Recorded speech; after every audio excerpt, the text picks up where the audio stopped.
Bonjour à tous, aujourd'hui une nouvelle vidéo d'anatomie et aujourd'hui je vais vous parler du muscle semi-épineux de la tête. Alors donc c'est un muscle qui appartient au groupe des muscles postérieurs du tronc et c'est un muscle qui est profond.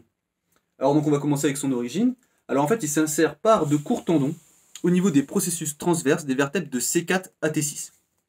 Alors au niveau des vertèbres cervicales donc il va s'insérer à ce niveau-là. Donc ici C4, C5, C6, C7 et au niveau des vertèbres thoraciques donc plutôt à ce niveau-là. Donc T1, T2, T3, T4, T5, T6, donc jusqu'ici. Ensuite, en ce qui concerne donc son trajet il va être vertical, donc comme ceci, et c'est un muscle qui est relativement épais.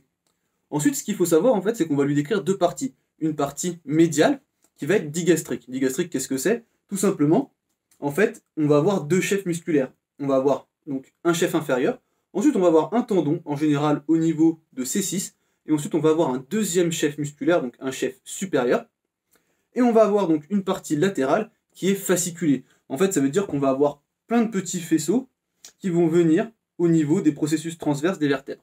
Alors comme ça peut être un petit peu difficile de se le représenter, mais vous allez voir avec le schéma, ça va tout de suite être plus clair.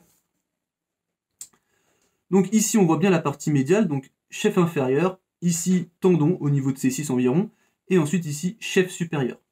Le chef supérieur, ce qu'il faut savoir, c'est qu'il a un orifice en boutonnière qui permet le passage du grand nerf occipital. Et là, ici, on voit très bien la partie latérale, donc avec tous les petits faisceaux qui viennent s'insérer sur les processus transverses des vertèbres. Alors ensuite, il va venir s'insérer par des fibres charnues, et entre ces fibres charnues, on aura des petites fibres tendineuses. Donc, entre la ligne nucale supérieure et la ligne nucale inférieure. Donc, entre ces deux lignes, en fait, on va avoir un espace, représenté en bleu ici, et lui, il ne va pas s'insérer donc sur toute la partie en bleu, juste dans la partie médiale, donc à ce niveau-ci.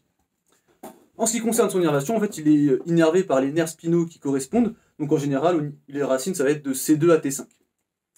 Ensuite, donc, ses rôles. Alors, ce qu'il faut savoir, c'est que donc, si on prend un semi-épineux de la tête droit, et qu'on a une contraction unilatérale, alors dans ce cas-là, le muscle, il va faire, donc le semi-épineux va faire une extension du rachis cervical et de la tête, et une inclinaison homolatérale du rachis et de la tête. Si on a une contraction bilatérale, on aura tout simplement une extension du rachis cervical et de la tête.